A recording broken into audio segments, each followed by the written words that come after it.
It is true that when Sufi writers translate mystical union into terms of love and marriage, they do not, indeed, they cannot expunge the notion of personality. But such metaphorical phrases are not necessarily inconsistent with a pantheism which excludes all difference. To be united here and now with the world soul is the utmost imaginable bliss for souls that love each other on earth. Happy the moment when we are seated in the palace, thou and I, with two forms and with two figures, but with one soul, thou and I. The colors of the grove and the voice of the birds will bestow immortality. At the time when we come into the garden, thou and I, the stars of heaven will come to gaze upon us. We shall show them the moon itself, thou and I. Thou and I, individuals no more, shall be mingled in ecstasy, joyful and secure from foolish babble, thou and I. All the bright plumed birds of heaven will devour their hearts with envy in the place where we shall laugh in such a fashion, thou and I. This is the greatest wonder, that thou and I, sitting here in the same nook, are at this moment both in Iraq and Khorasan, thou and I. Jalaluddin Rumi. Strange as it may seem to our Western egoism, the prospect of sharing in the general impersonal immortality of the human soul kindles in the Sufi an enthusiasm as deep and triumphant as that of the most ardent believer in a personal life.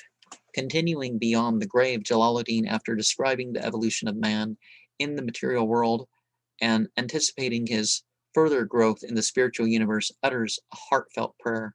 For what? For self-annihilation in the ocean of the Godhead.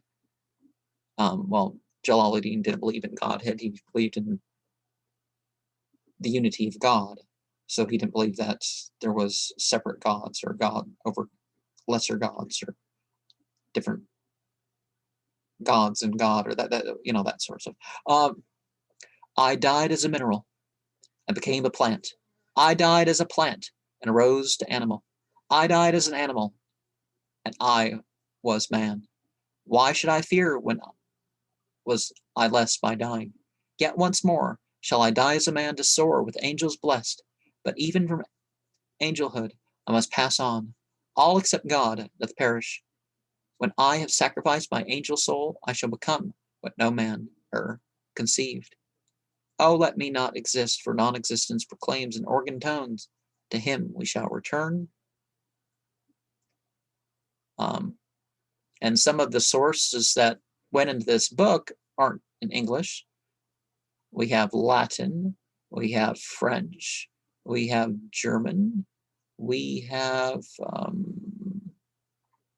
well, some sources are, I guess, did the authors speak Persian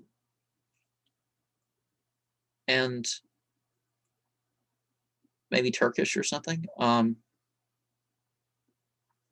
Or maybe Urdu or something, or any of these languages by the thing, but